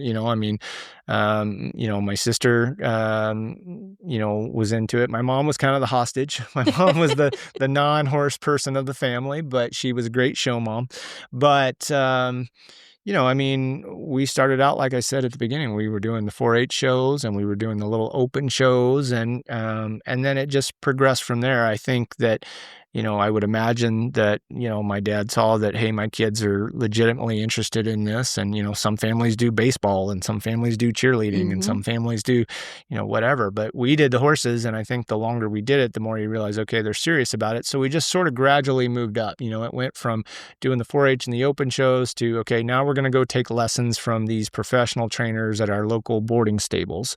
Because in California, Southern California especially, there's not the real estate or the facilities to have a horse in your backyard, right? So a lot of our trainers worked out of public boarding facilities, specifically in Orange County. And so we did that for a while. We got introduced to some people who were playing at the local level at the quarter horse shows, in California. And, it was just sort of stepping stones, I think. And at some point it was like, okay, maybe we've outgrown this situation or this chapter or this trainer, and now it's time to move up a level, and we just kept doing that. And I think around the time I got to be like 13 years old, my dad he never asked me if I wanted to do it. He just started volunteering me as free help to trainers, which I think is really bold, in this day and age, but we'd be standing around at a horse show somewhere, and, he'd just ask some person that he hardly knew, but he knew was a good trainer or a successful trainer. Be like, hey, do you need any free labor this summer? Because Bud's not doing anything. It's like, whoa. Didn't even ask. Wait, hey, I definitely had plans this summer, and I was going to be on the beach some. I can promise you that. I was going to be chasing girls or whatever, but I was going to be doing something. But, I think two things happened. I think my dad realized that, if I really wanted to, if I was serious about it, which I seemed to be, meaning the horses, and if I really wanted to elevate my skill set, then immersing me in that environment was the way to fast track that and the best way to do it. I also genuinely believe he wanted to get his preteen son or teenage son out of the house as much as possible. And away from the girls. Away from the girls, maybe, but definitely out of his hair. Yeah. So that's really when it started to take on a life of its own. So, pretty soon I'm going and spending a summer in Temecula, California, and at this time we're doing the all-around horses. So, but Dana Hokana was my kind of first major AQHA trainer, and Dana did a great job for us, at the time, and she found us a horse named Perfect Tommy. And don't ask me how that horse was bred. I know I should know, but I can't remember for the life of me. So that was a long time ago. Yeah, thanks, Becky. Appreciate that. So, but this kind of plain sorrel gelding, we showed him in a little bit of everything. I learned to do the showmanship. I dabbled in the trail. I dabbled in the Western riding. I did the pleasure on him, and we went to the West Coast Circuit, which was in Pomona, California one year. And, in those days, like at least in California, AQHA was a much bigger deal than like NRHA was, right? So, and when you would go show, there was kind of a little circuit, meaning a circuit of different shows all around the area, the region that people would go to. So you do Pomona in January, and then maybe you'd go to the Sun Circuit in Scottsdale, and then maybe you go to the Blue Ribbon Circuit in Tucson, and then we had some shows in Bakersfield, and we'd go to places like Del Mar, and we'd do Santa Barbara. And we do, Temecula, the DLR ranch in Temecula, hosted some shows, and we'd go to Rancho Marietta. So, that's kind of what everybody did. There was some NRHA stuff there, but it wasn't established as much at that time. And we're doing, the all around stuff these days anyways, but we go to the West Coast Circuit, and I, was fortunate enough to have a great show and send the horse back to Temecula with Dana. And, he gets into a little bit of a bind, gets injured, needs to have some time off. And in the meantime, my dad had bought this big, first little, beginning reining horse, right? I think he paid like $6,500 for it, which was a lot of money at the time, maybe, but it was a starter horse basically. And he did it because every time he bought himself, a pleasure horse or all around horse, his kids kept stealing them. So I think he said, I'm going to do something out of the box, and then, they can have their toys and I'll have mine. Well, when this other horse has to take a break from training, I'm down in the dumps. I'm feeling like, I just got the rug jerked out from underneath me. We're finally hitting our stride, and now I'm going to have to take a break, and I don't have anything to ride and show. And my dad says, all right, well, I've got this, this little reining horse. Why don't you take this and go try this reining deal? And I did. And by the time the other horse was ready to go back to training, a year later, we ended up selling him. And my career, I would say my youth career, just diverged. And we started doing the reining, and I think that, this ties into your original question, Jim, which was, my mentors. We got to a point where my dad said, okay, we need to find you a reining horse trainer now that goes to some of these bigger shows. And we were getting some lessons, some beginning lessons and stuff like that. And we kind of moved on from that situation. And so somebody recommended Todd Crawford to him, right? And perfect. Todd was at the DLR ranch in Temecula. And, at that time, Chris and Vicky Benedict were there. And so, my dad's like, well, we've been going to Temecula anyways when we had the other horse with Dana. So, here we go again. This was nothing different. Yeah. So, he would drive me, before I got my license, he would drive me to Temecula a couple times a week. And, I'd take a lesson 2-3 times a week with Todd. And then, I got my license, and pretty soon I'm driving myself to Temecula and doing that, and then it's like, now I'm getting volunteered to be, free labor for Todd. And, As you guys might know, Todd has an elevated work ethic. And I think that it was at that time, he was a younger guy. See what I did there, Todd? So he he's always been a very driven person, but at that time he was extremely driven. And so I lived on Todd and Pam's couch, for I think a couple of summers. And, we'd get up and go to work at, 3, 4 in the morning and come home sometimes at, 8, 9, 10 o'clock at night and do it all over again. And sometimes Todd, he'd be wrapped up and focused, and laser focused in his own little world. I mean, he might not say 2 words to me all day. Mm-hmm.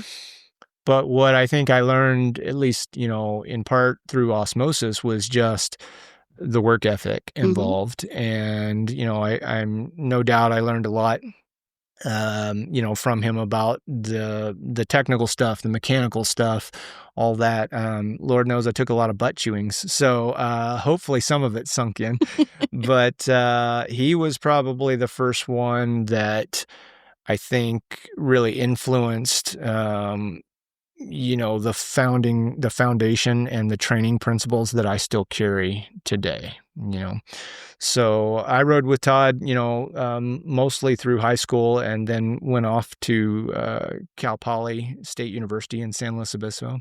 And while I was there, Nellie Murphy was also enrolled. Oh, yeah. Now, I had known Nellie since I was like a senior in high school. We had crossed paths at the quarter horse shows and stuff like that, and at that time, her dad, Don, who's in the NRCHA Hall of Fame, and Don's considered the horse trainer's trainer. He was based in Northern California.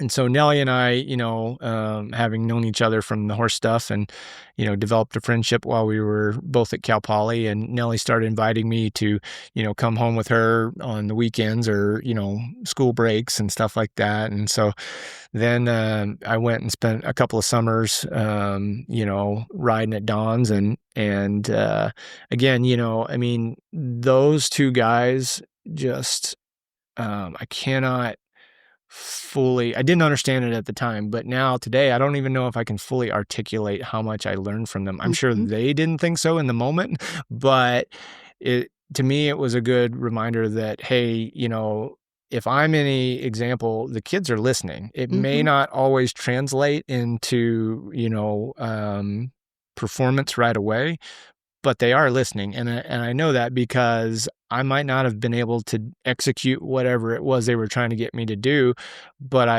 I understood the concepts sunk in and I was able to apply them later on in my life, So, I would say, just to wrap up, where this all started, Jim, the third person in my life that really, had a huge influence was Randy Paul. And after I graduated from Cal Poly, I went to work for Randy, and I spent 7 years working for Randy when he was in Scottsdale. And it was a really, unique time to be there because Randy had just, he had his own business, but he had just been hired by Pat Warren to be the resident trainer at Rancho Cerrillo. Wow. So, I got there, and Rancho Cerrillo, the facility that we were at, that now Andrea Fapani, has. It was brand new at the time, and it was like equine Disneyland, and so you had this amazing facility. You had, some of the best livestock in the country, and then I had the fortune of being learning from Randy and learning from the people in that area, because one of the things that happened, frequently was almost like a think tank of trainers who would get together and ride together and share ideas and things like that. So it was a phenomenal time to be there and to work for Randy. While I was there, he won the world show multiple times. He won the reining futurity. He was third at the cow horse futurity. So I think that those 3 guys, and I'm not excluding Dana. Dana taught me a lot about, the mechanics and about the basics that, sometimes I think are overlooked these days with kids. And so, she helped lay that foundation. Todd taught me so much. Don taught me so much. And then, Randy taught me everything he could, I think, until he got sick of me. But no, it was those people really, allowed me to take, that stuff and apply it to what I'm doing today in the reining and the ranch classes. What was the horse that you won the Reserve Youth World on? So that was a mare named Lulu's Freckles. And Lulu's Freckles was, I don't like the word reject. I don't know why that word just bothers me for some reason. But she had, I guess they would have called her a reject cutting horse, right? So Todd was given the task by my dad, like, hey, we've had this beginning reining horse and it's not going to get us where we want to be. We need something that Bud can step up and grow with and have a shot to be a little bit more competitive.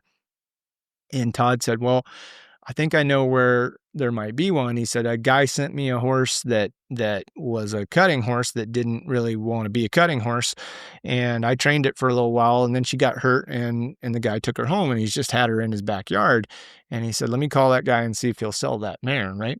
And I remember we drove out there to this guy's place, and, he's just got his house and his little, half-acre lot and his little, 1-stall, 2-stall barn, whatever it is, and then he's got like, it's not even really an arena. It's just like, some dirt that they put some temporary lights. Like, I think we had to shine the headlights of the truck onto the dirt to try to be able to see enough, and we'd ride this mare. And, again,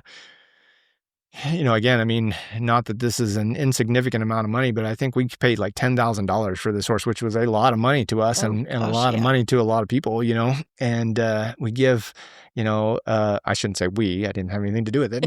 My dad gave $10,000 for this mare, but I remember the selling point, or the part that closed the deal for us, I'm sure for my mom, it felt like a lot of money and a big roll of the dice. And my mom looked at Todd and she said, if we don't buy this one, is there something else that you can find us for less money? And I remember Todd's response was, well, ma'am, if you don't buy this one, I'm going to sell her to or I'm going to buy her for somebody. Wow. So that was kind of he like, had confidence in her. Yeah. And I think that's the part that sealed the deal. So, Lulu's Freckles, went on to be, a very special horse in my life. And I showed her, in the reining, and we were reserve world champion in the reining. I think that was one of the last years it was maybe in Fort Worth. And then, I went off to college. My sister took a turn on her. I got a little, not homesick, but I think I was missing the horses. That first year or so I was in school, I wasn't getting to do the horses very much. And so, I think, I got the opportunity to show her again as an amateur and won a world championship on her in the amateur reining. On the same mare. On the same mare. That's yeah. a deal. So that's cool. Yeah. We kind of retired her from the show pen after that, and we started breeding her and raised some babies out of her. And so, she was instrumental in shaping, I think, my career, because she allowed me to get to a place that I hadn't been able to get to before, and taught me a lot of lessons about horses. That mare was beautiful to look at and extremely talented, but didn't really like people. And she wasn't mean to be around by any stretch, but she did not care for people really. Wow. And so, you had to figure that out about her. Like, she was, you took her out of the stall, you saddled her up, you went and practiced, or you went and showed, and she was all business. Mm-hmm. But to be loved on, no, forget it. Wasn't her thing. Wow. She wasn't like what people would call a marish mare, right? No. But she just didn't want you in her space, really. Yeah. She just was like, she'd go over and kind of hide in the corner and be like, so, but the things that she allowed me to accomplish probably helped inspire me on some level to go into training horses as a profession. Mm-hmm. The fulfillment that I got, the enjoyment that I got, the rush of adrenaline that I got, when I was able to accomplish those feats, I think, and, it probably helped push me towards that direction a little bit. And I think by that time, after I won the amateur reining in 98, I was maybe a junior in college at that time. And I think I knew that, okay, when I get out of school, I'm going to give this a try and see where it goes. So when you left Randy, is that when you opened your own barn then? Yes, sir. Well, yes. So that road gets a little rocky at this point in the story, but I worked for Randy from 2000 to 2007. And, I think we got, after about the fourth year, Randy and I kind of, every year we'd kind of have that little check-in conversation like, hey, you staying, you leaving, what you thinking, you good, I mean, 7 years it's pretty unheard of, I think, for an assistant to stay one place, and especially these days. But I just enjoyed being there. I enjoyed working for him. I had other opportunities to go other places. I'm not saying that they wouldn't have, it wouldn't have been good experiences, but I just enjoyed being there, and I felt like I had more to learn. And so, but you get to, after 7 years, I think you get to a point where you're like, okay, I think it's time for something different, So I decided it was time to move on, and I decided I wanted to take a shot at opening my own business. And I gave Randy 6 months notice, and said, after the reining fraternity, I think I'm going to move on. And he was kind enough to offer to let me stay there at Rancho Cerrillo and open my doors there and have horses there, at that facility. So that's where we launched. And, it immediately, because of the connections and the contacts that I had made from being out there for 7 years, I started to get horses pretty quickly. I mean, I think when I opened my doors, I had 15 or 16 in training, which that's quite a bit, when you're just getting started. But, I had some great people that, were willing to support me, and so I was so grateful for it. And we get about 2 months into this venture. It's like February of that year, and I'm riding a 2-year-old, and it stands up on its hind legs, and I don't think it meant to flip over, but it lost its balance and fell over. And when it did, it fell to the right, and I shattered my right arm. Oh, no. So I'm 2 months into my being a small business owner, entrepreneur, and all of a sudden I can't use my right arm. And, this is problematic because I haven't scaled up enough to where I have, an assistant trainer yet, or, I don't have a support staff, who can kind of cover for me while I get healed up. So, I mean, February of a horse's 2-year-old year, obviously you're still starting those things. You got to have 2 hands. Even your 3-year-olds, most often are still require 2 hands. So if I had, 16 in training, I remember vividly, I had one horse that was like an 11-year-old gelding that I could ride one-handed, right? And everything else was 2 or 3, and I needed both hands to be able to do any kind of, training. And I broke my arm on a Saturday, and on Monday morning, the gentleman who owned the 11-year-old gelding called me. He says, "Hey," I was really sorry to hear about your arm. I'm going to come pick my horse up and take him to so-and-so. It's like the one horse that I could have kept training, maybe, is the first one to go, but, very quickly, and then little by little, they all kind of started to go other places. I mean, when, I didn't have the kind of fracture that was going to, immediately remedy itself. They had to go in and do surgery and plates and screws and the whole thing. And I was frustrated and disappointed, but I totally understood where those clients were coming from, because they've got 2-year-olds and 3-year-olds that they have, they've got dreams for and hopes for, and they've got a training plan for, and those horses, they don't want those horses to fall behind. And so, they sent them other places, and they were all very kind and very well-meaning, and said, when you get healed up, give us a call, and, maybe we'll send it back. And of course that never happens. They get settled someplace else, and it just, so I opened my own business, and 60 days into it, I'm essentially out of business. Right. And so now I'm at this crossroads in my life where I'm like, okay, I've just spent 7 years being an assistant trainer, and just to get to this point, and now these clients aren't there and they're not coming back.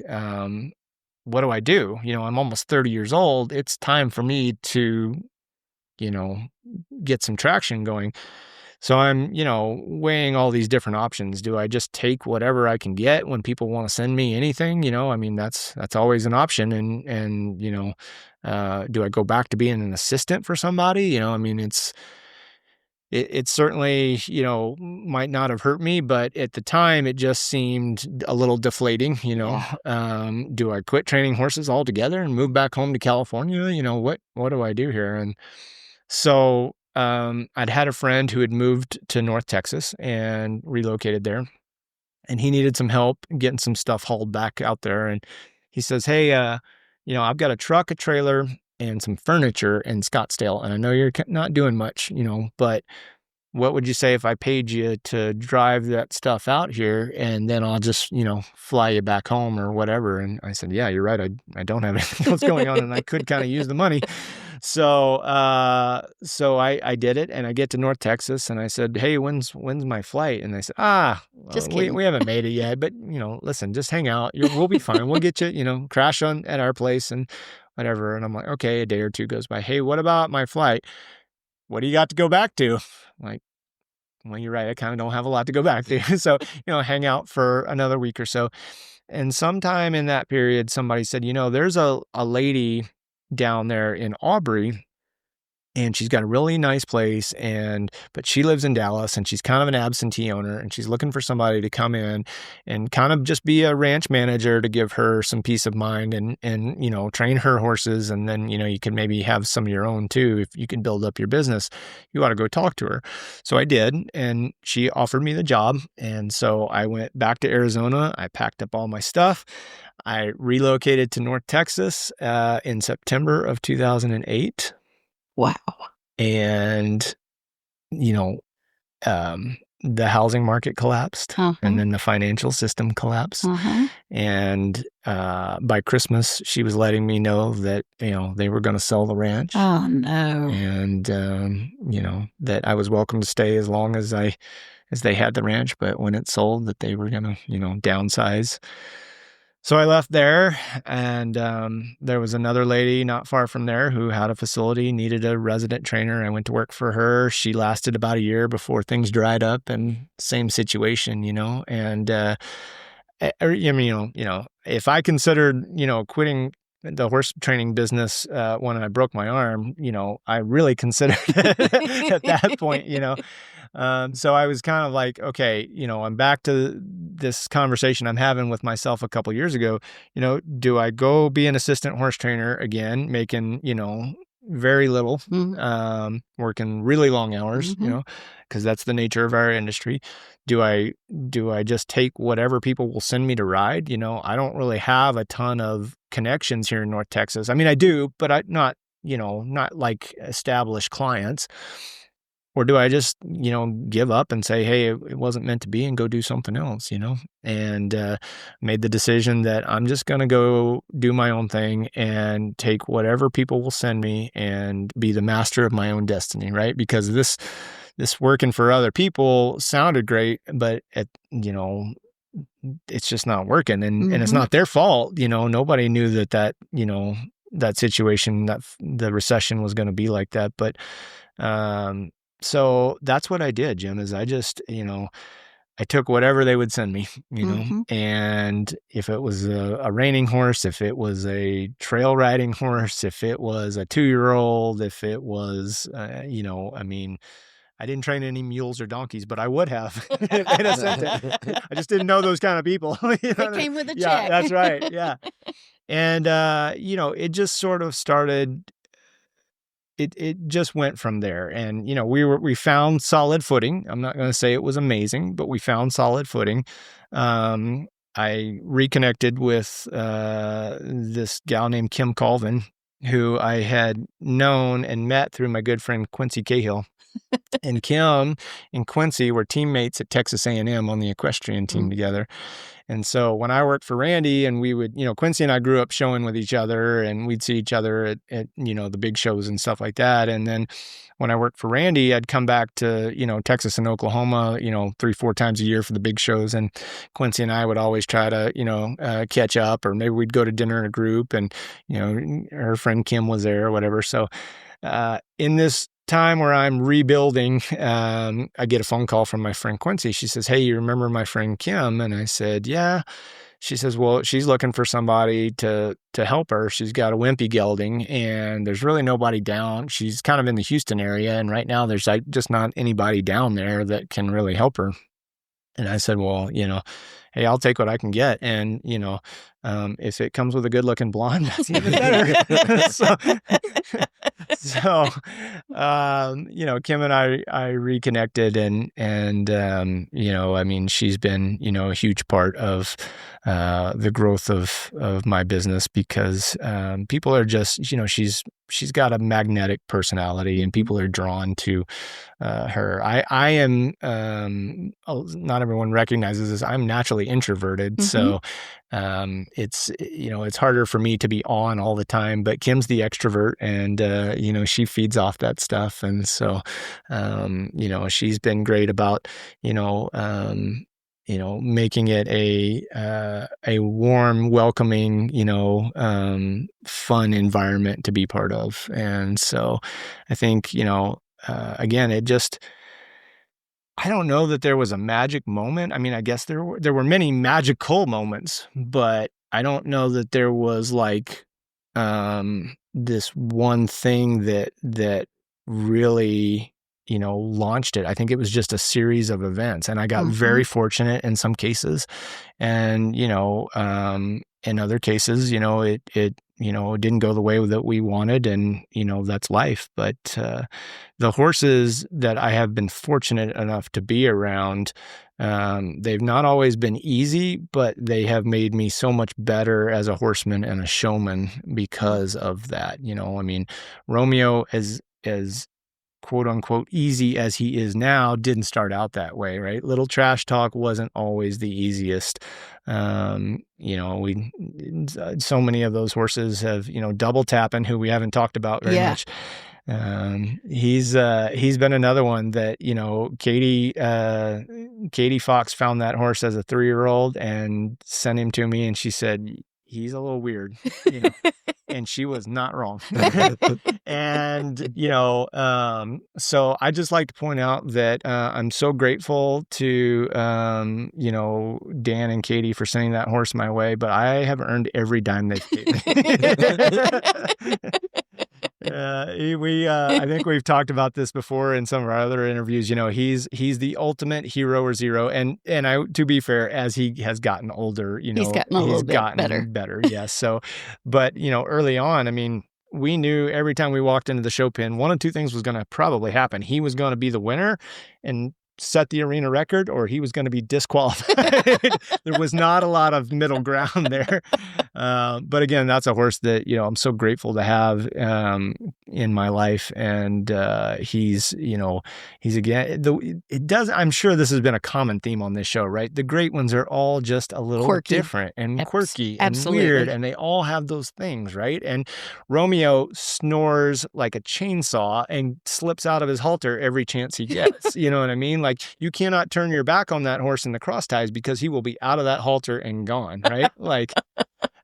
So let me just, while we're on that note, fun fact, we found this out the other day. So Romeo, when he was born in Nova Scotia, Canada, they gave him the name Flash, hence Sumac going to be flashy, right? Yep. They send him off, and Matt Hudson gets him as a 2-year-old. He's still a stud colt at the time.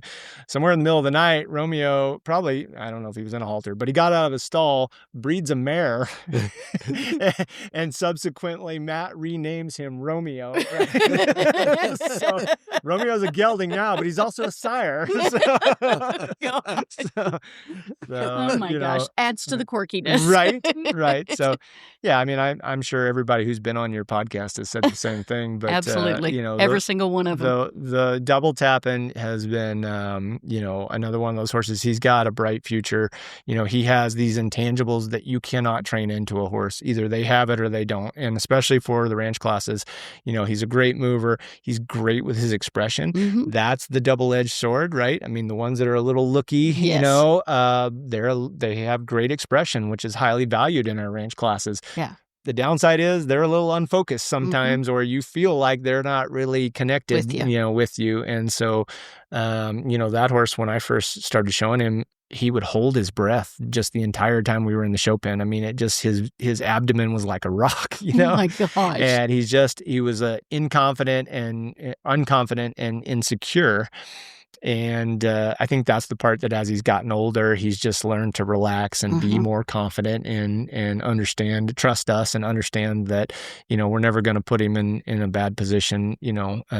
So he's been really fun to have. And, you know, the sky's the limit for that horse. I mean, he's only, I think, 7 years old this year. So, you know, he's still relatively young for, you know, for a ranch horse. And, you know, both those horses, Romeo and LJ, they have the chance to still be showing 10 years from now, you know, the way that the ranch events are going. So, we've been very, very fortunate. And, but it wasn't always a smooth, completely linear path. Wasn't, was it? Yeah. So, Isn't LJ also the one that Katie kind of tries to compete Yes. with you on scoring and yeah. in the amateur versus the open? Yeah. Yeah. And so the first thing she asks when she comes out, what was my score? 'Cause Right. You can't hear very Yeah. well in that arena. And she's like, as long as I beat Bud, that's all that matters. She didn't care. She didn't care she was first. Yeah. Yeah. Yeah, you know, I honestly, I love that mentality. I know. do. I love that mentality. She's very That's the competitive. mentality I would love all my riders to have, you know, and quite frankly, you know, Katie has had a pile of success on that horse. You know, she was the winner of the amateur ranch riding on double tapping last year.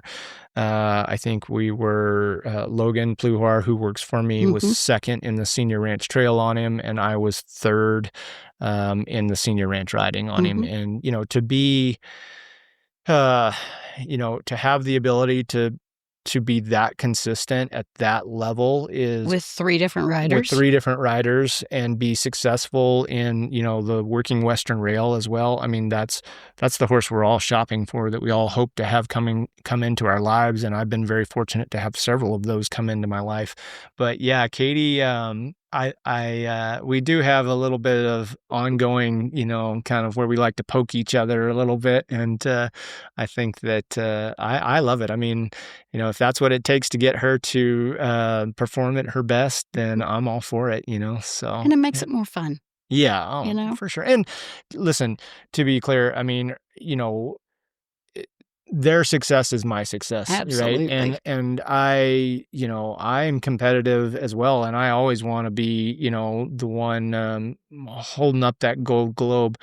But I also take an immense amount of pride in seeing my youth kids accomplish those goals and accomplish their dreams, and my amateurs and select amateurs find that level of success, and the staff that works for me, you know, being able to achieve that same level of success.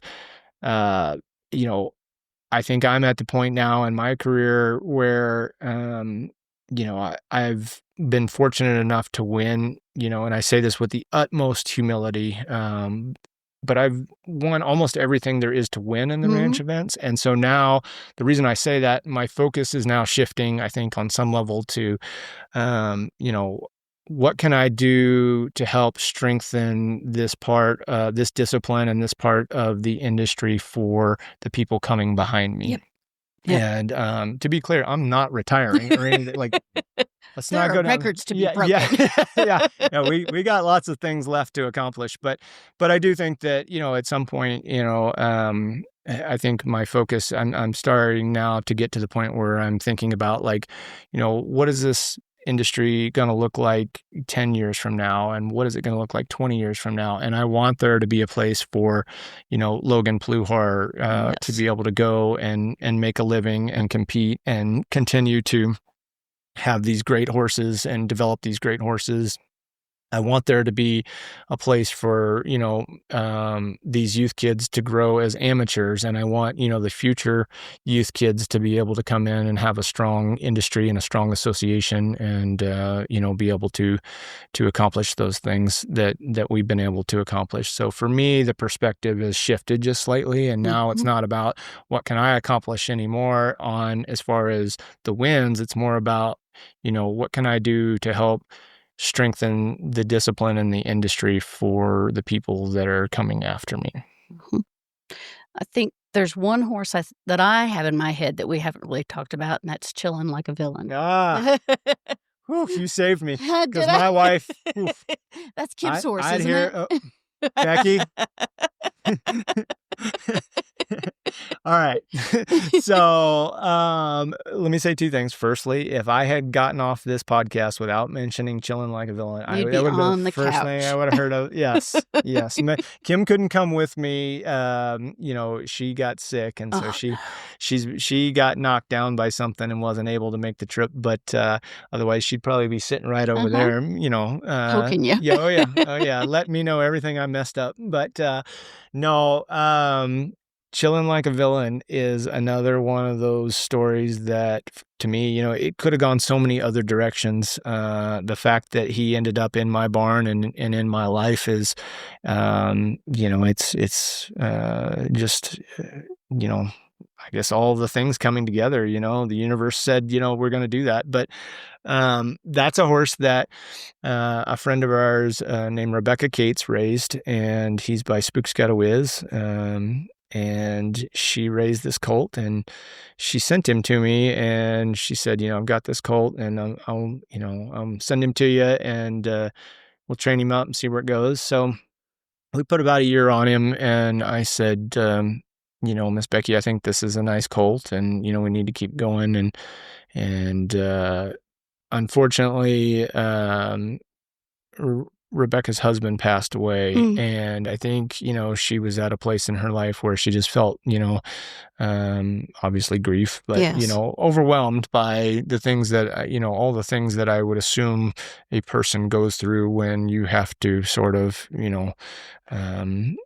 navigate those waters. Yeah. And so, she said, I think I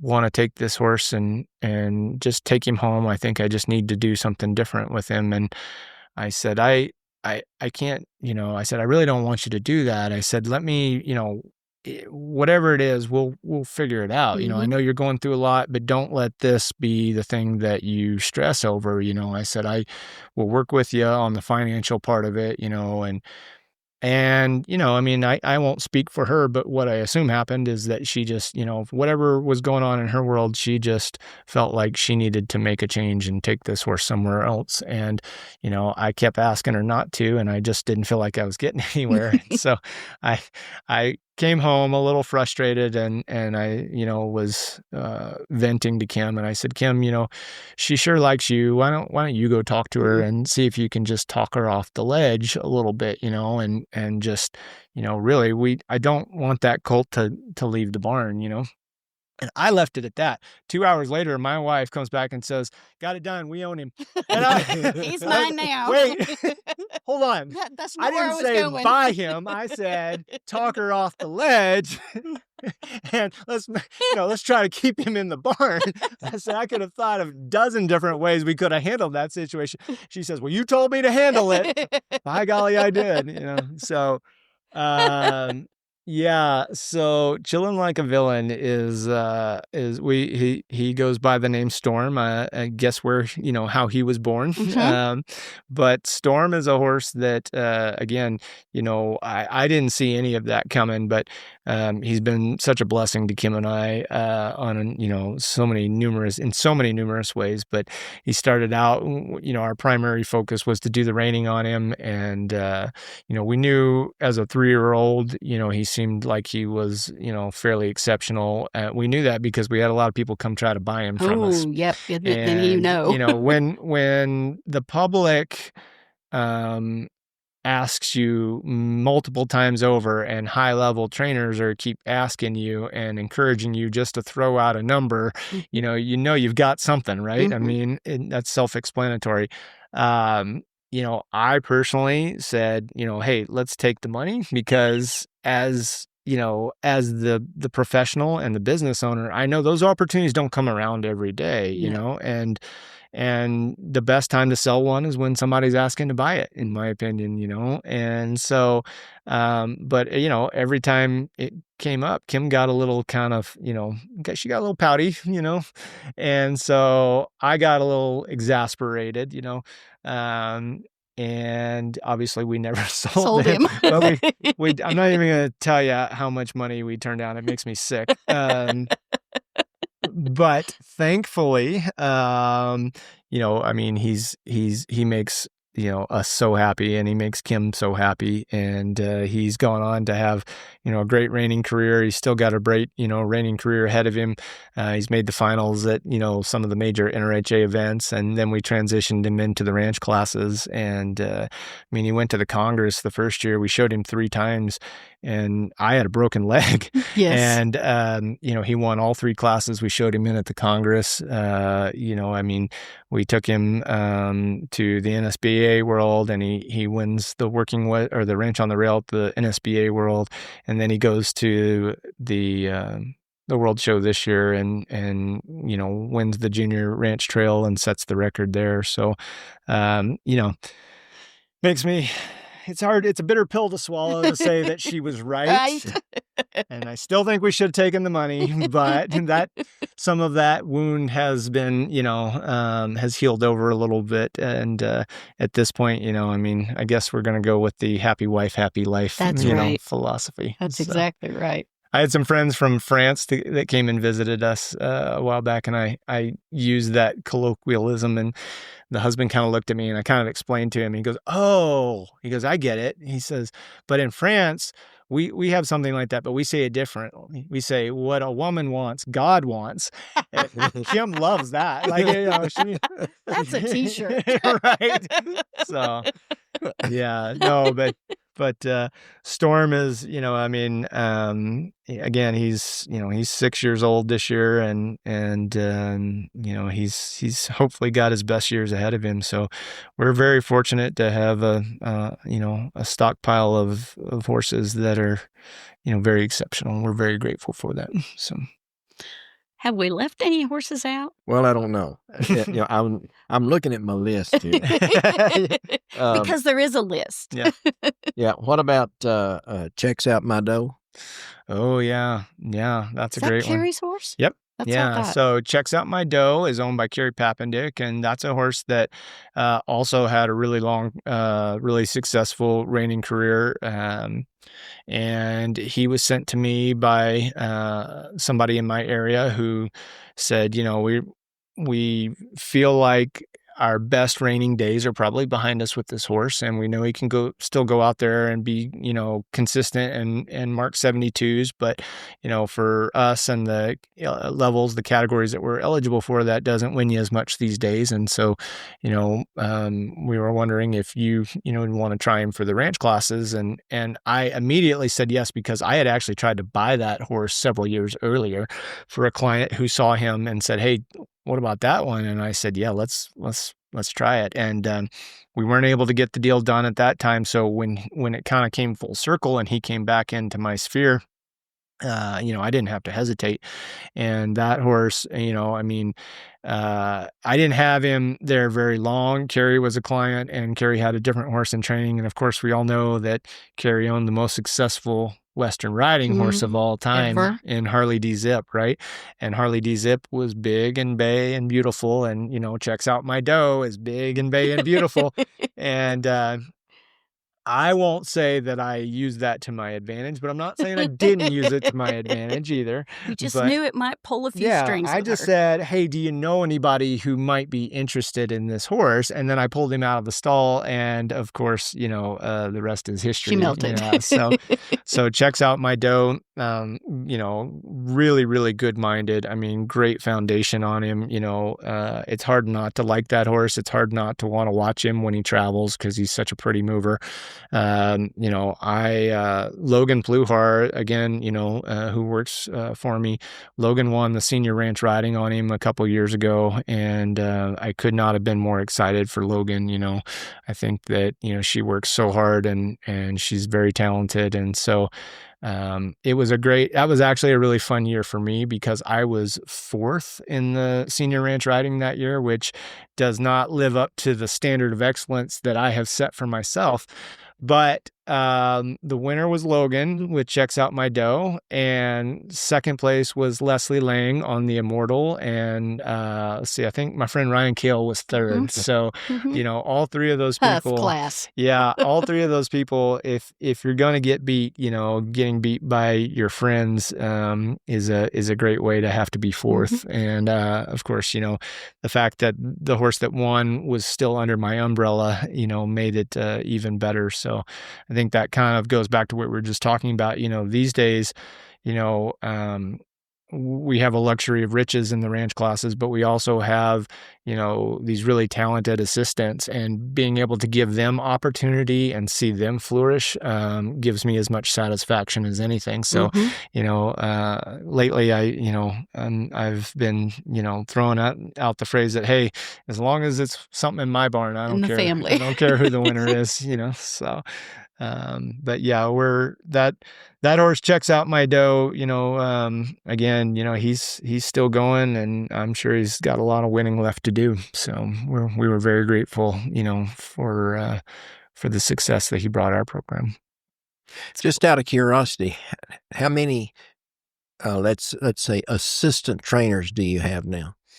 I have 4 riders working underneath me, and my personal philosophy is to try to keep 1 rider for every 10 horses. Okay. So the reason why we do that, we have a system that has seemed to work for us, and we figure that, 1 rider ought to be able to get through 10 horses a day if you're averaging 1 hour per horse. So, hypothetically, if work starts at 7 in the morning, from the time that horse comes out of the stall to the time it goes back into the stall, it averages 1 hour. Right now, some might take an hour and a half, some might take 30 minutes, just depends on the horse, depends on the time of year, depends on, whether we got a horse show staring us in the face. Is it a young horse, old horse? All those things factor into that. But, if work starts at 7 and, you ride 5 and then take an hour for lunch, come back at 1:00 and ride another 5, that seems like a reasonable and efficient way to do things. So that's kind of been the strategy that we've employed the last few years to the best of our ability. And it seems to be the magic formula. Mm-hmm. Cool. So we have a theme or a motto that we're using in our public relations and marketing of AQHA, America's original horsepower. So how would you define America's original horsepower? How would I define that? I would say that America's original horsepower comes with a sense of history and tradition. And I think that it comes with not only horsepower in the sense of, high achieving horses, but it could be defined as horsepower in terms of the connections that it creates amongst those of us in the industry, and the fulfillment and enjoyment that it can provide. I think, certainly in its most literal terms, you could say the horsepower talks about, the ability of the quarter horse, to do racing, to do roping, to do, the speed events, but, the versatility of the horse to do all the different things that it was originally intended to do and that we have selectively bred it to do. So that's a convoluted answer to a very simple question. I'm going to think on that. It's not that simple, really. So, yeah. We have a lot of people kind of just stop and have to think about it. So, yeah, you're not wrong. Yeah. So I should have asked for notes before we started. What do you got?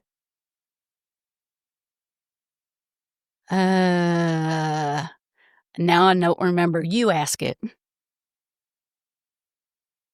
Okay, so last question for the podcast is, how do you define a good horse? What is a good horse to you?